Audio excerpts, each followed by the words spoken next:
అయితే ఆ స్టోరీ రాసుకునేటప్పుడే మీరు స్టోరీ మీరే రాశారు. సో స్టోరీ రాసుకునేటప్పుడే మీ మైండ్లో యాక్టర్ ఎవరు అనేది ఫిక్స్ అయిపోతుంది. అవును. Okay right. And at the same time heroine కూడా నాకు తెలిసి ఆడిషన్స్ తీసుకున్నారు. ఆడిషన్స్ తీసాం Auditions. యాక్చువల్గా, అంటే టెస్ట్లు ఇవన్నీ చేసుకున్నాం. చేసిన Okay. తర్వాత దెన్ బేసికలీ భరత్ గారు నాకు ఇట్లాగా తెలుగు అమ్మాయి, వైజాగ్ అమ్మాయి ఉంది. అయితే అంటే ప్రొఫైల్ పంపించాను ప్రొఫైల్ పంపించిన తర్వాత మాట్లాడడం. దెన్ నాకేంటంటే మోర్ చూసినప్పుడు నాకు బేసికల్గా ఏంటంటే ఓ, నాకు అనిపించిన ఫీలింగ్, యా. ఒకప్పుడులో మనకి సావిత్రి గారు నిండుగా, అంటే కొంచెం బొద్దుగా, అంటే బేసిక్గా మనం తినే ఫుడ్ దీన్ని బట్టి కాబట్టి. సో నేనేమంటానంటే అలా ఇష్టపడుతున్నాను. ఇప్పుడంటే ఏదో కట్ డౌన్ డైట్ కిటో ఇవన్నీ మాట్లాడుతున్నాం కానీ, బట్ అదర్వైజ్ యాజ్ పర్ ఆ డైట్ మనం ఎప్పుడు, అంటే ఇప్పుడు ఇవన్నీ కట్ డౌన్ చేసుకుంటూ వస్తున్నాం. బట్ ఆ ఫుడ్ రొటీన్ వాజ్ నెవర్ మనం ఇప్పుడు పాడు చేయలేదు. సో నాకేంటంటే వీఆర్ లైక్ దట్. సో నాకు చూపించే అమ్మాయి కూడా నేను అలాగే చూపిస్తాను. అండ్ నేను చూపించే అమ్మాయి కూడా పల్లెటూరు నుంచి సిటీ నుంచి వచ్చిన అమ్మాయి కాదు. సో నాకేంటంటే లైక్ సో ఇలాగా కావాలి ఓకే. అండ్ అంటే స్టోరీ రాసుకున్నప్పుడు కూడా మరి మీ మైండ్లో ఆల్రెడీ దినేష్ గారు వచ్చారా, లేకపోతే ఇంకా చూద్దాం ఆలోచిద్దాం అనుకున్నారా, ఏం జరిగింది? లేదు యాక్చువల్గా ఏంటంటే స్టోరీ అయిపోయింది. స్టోరీ రాసుకున్న తర్వాత దాన్ని స్టార్టెడ్ లుకింగ్ అన్న తర్వాత లైక్ నాకు చాలా ఆప్షన్స్ అనుకున్నా కానీ, బట్ నాకేంటంటే ఒక కొత్త అనిపించకూడదు.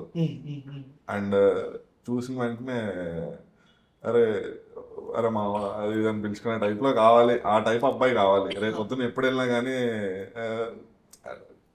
మాట్లాడుతున్నారా అని చెప్పేసి అనగానే అట్లా వచ్చేసే టైప్ క్యారెక్టర్ కావాలనుకున్నాను.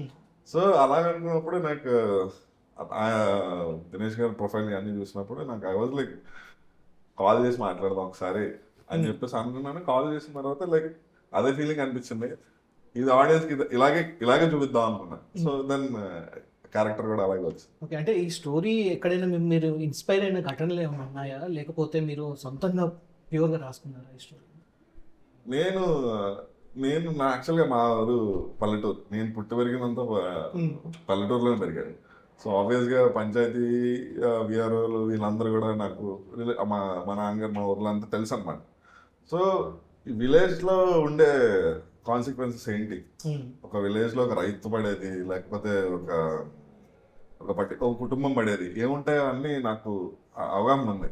సో నాకేమనిపిస్తుందంటే ఇప్పుడు ఎవరైనా సినిమాకి వచ్చి చూద్దాం అనుకున్నప్పుడు తెలిసిన విషయాన్ని ఒక డిఫరెంట్గా చేసి చూపిస్తే వాళ్ళకి జరిగిన సిచ్యువేషన్స్ అంటే అవుట్ ఆఫ్ ద బాక్స్ కొత్తగా ఇది ఇంటెలిజెంట్ మూవీ ఇంటెలెక్చువల్ మూవీ వచ్చినప్పుడు ఇది ఎలా జరుగుతుంది అనేది ఒక థాట్ పెట్టి రాకూడదు. సినిమా వస్తుందంటే ఫ్రీగా చూద్దాం, అండ్ నాకు రిలేటబిలిటీ ఏమైనా ఉందా, నాకేమైనా సొల్యూషన్స్ ఏమైనా దొరుకుతాయి అనే పాయింట్లో ఆడియన్స్ రావాలి. అంతేగాని అదొక క్వశ్చన్ మార్క్ ఇచ్చి ఈ ఫిగర్ ఇట్ అవుట్ అన్నట్టు కాకుండా నాకేంటంటే ఓన్ చేసుకోవాలి. ఇది ఈ సిచ్యువేషన్ నేను ఫేస్ చేశాను, అక్కడ ఆ క్యారెక్టర్ సేమ్ ఫేస్ చేస్తున్నాయి, అలాగనుకునే నేను రాసింది కథ. రైట్. దినేష్ గారు, మీరు ఈ మూవీ చేసినప్పుడు నేను ఇందాక ఒక విషయం చెప్పాను మీకు ఆఫ్ ది రికార్డ్, నాకు ఎకో లాంటి ఒక మూవీ రావాలి, తెలుగులో రావాలి అని చెప్పి ఎప్పటి నుంచో అనిపించింది. ఎందుకంటే మన దగ్గర టాలెంట్కి తక్కువ లేదు, మన దగ్గర ఉన్న స్టోరీస్ కానీ డైరెక్టర్స్ కానీ మనం కొడితే వరల్డ్ మొత్తం కదిలిపోయింది, ఆస్కార్ దాకా వచ్చింది. సో ఇలాంటి మూవీ టైంలో మీకు తత్వం లాంటి ఒక ఆపర్చునిటీ వస్తే మీరు దీన్ని అంటే ఒక తెలుగు సినిమా వరకు అనుకున్నారా, లేకపోతే పాన్ ఇండియా అందరు చూస్తారు, గ్లోబల్గా చూస్తారు అన్న థాట్ మీ మైండ్లో వచ్చేసింది? దిస్ ఇస్ సేయింగ్ అండి, రాజమౌళి గారు ఒక మాట చెప్పారు, go local go global. So if you're ఒక కథ చెప్పాలి అనుకుంటే ఎంత హానెస్ట్గా చెప్పగలిగితే there is no boundaries for anything. Like language has language అనే బౌండరీస్ ఉంటాయి, బట్ ఎమోషన్స్ ఎప్పటికీ బౌండరీస్ ఉంటాయి. సో జస్ట్ ఒక మీడియం అంత లాంగ్వేజ్ మాట్లాడడం. So it could go anywhere అండి. నాకైతే ఫస్ట్ అయితే మన తెలుగు ఆడియన్స్ వీళ్ళని మెప్పించిన తర్వాత ఎక్కడ, ఎందుకంటే తెలుగు ఆడియన్స్ మనము వాళ్ళని ప్రేక్షక దేవుళ్ళు అనడంలో తప్పలేదండి. వాళ్ళకి ఏ రీజియన్ సంబంధం లేదు, ఏ ఇండస్ట్రీ అనేది సంబంధం లేదు. ఈవెన్ దో మీరు టర్కిష్ మూవీ తర్వాత స్పెయిన్ మూవీ స్పానిష్ మూవీ ఇక్కడ రిలీజ్ చేసినా కూడా డబ్ చేసినా కూడా they own it if they like it. So నాకు తెలిసి అంత బ్యూటిఫుల్ ఆడియన్స్ వరల్డ్ ఎక్కడ కూడా లేదు. True. సో మనం సినిమాని సెలబ్రేట్ చేసినంతగా ఎవరు చేయరు. సో మనకు అంత బ్యూటిఫుల్ ఆడియన్స్ ఉన్నప్పుడు ఫస్ట్ వీళ్ళని మెప్పించి బయట ఎక్కడైనా వెళ్ళాలని.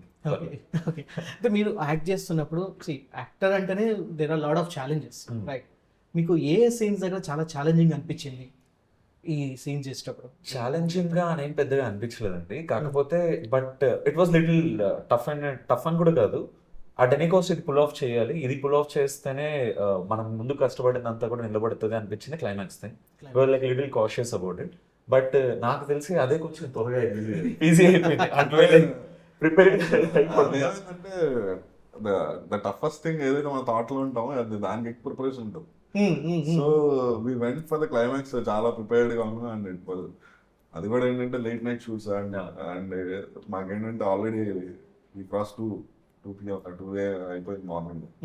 మాకేంటంటే ఇంకా మేము అంటే ఇంకా లేట్ అయిపోతుంది అండ్ క్రౌడ్ అన్ని పెట్టి మనం పుల్ చేయాలి ఇది సీన్ అన్నప్పుడు.